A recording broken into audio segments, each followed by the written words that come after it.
sure if you're watching my video, you've known the difference, or at least heard of capacitors and now supercapacitors. So for science today, we're going to tear one of each apart. One is going to be a 16 volt 2200 farad regular electrolytic capacitor. Another one is one of the 2.7 volt 500 farad green caps. Let me move the camera on over and we'll start unwinding and see what we find. On the left, I got the regular electrolytic capacitor. That's what's left of the case, the top of it, and the actual coil of material inside of it. On the right, I got the super cap opened up, and this has also got a big coil. So let's start with the regular capacitor, just so everyone knows what it looks like.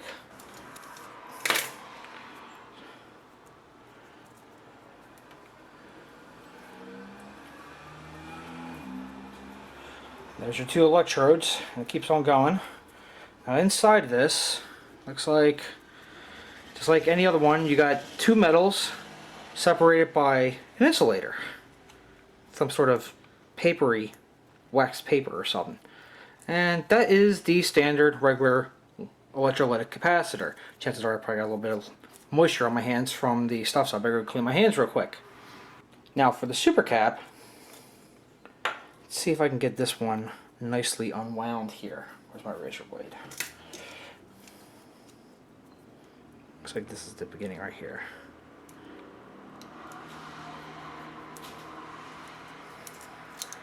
There we go. It's got like a paper to it. And you can see it's got like 3 different taps in here, and they're really thick, so they're definitely able to handle the current. And right now this is just paper. Oh, here comes the beginning of it. Ooh, it's got like this dry carbon. Looks like a dry carbon. It's got this, yeah, this is like a, feels like a paper, but it's got this black dry carbon on it, so definitely different. And it's dry. It's definitely not wet like an electrolytic.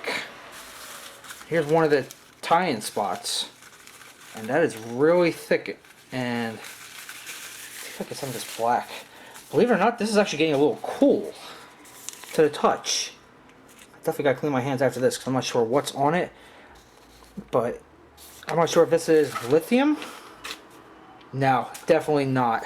It ripped too easily like paper. It's like a black paper of some sort. I think it's a form of carbon that's been printed onto it, but I'm not sure. But it definitely rips easily, and it's definitely cool to the touch. So I'm not sure what type of metal it is, but this is definitely different. Never seen this inside of an electrolytic capacitor. Yeah, it's definitely getting cool. So it's reacting, it's almost like it's an endothermic because it's touching air now. So I'm not sure. But it coils for quite some time. So the basic setup is like an electrolytic capacitor, but instead of using 2 metals separated by a membrane, this one's got paper for membrane, but it's got this black stuff that's cool to the touch. And who knows, maybe I'll get cancer from this. So there you have it. You have the regular electrolytic capacitor, which I'm sure there's other videos on YouTube that show it's just 2 pieces of metal with a separator in it and little connectors, versus a supercapacitor, which has this black paper, which I guess is carbon coated, that doesn't come off on your hands, and it's kind of endothermic. It's a little cool to the touch, not like frozen or anything like that, but it's definitely cool to the touch.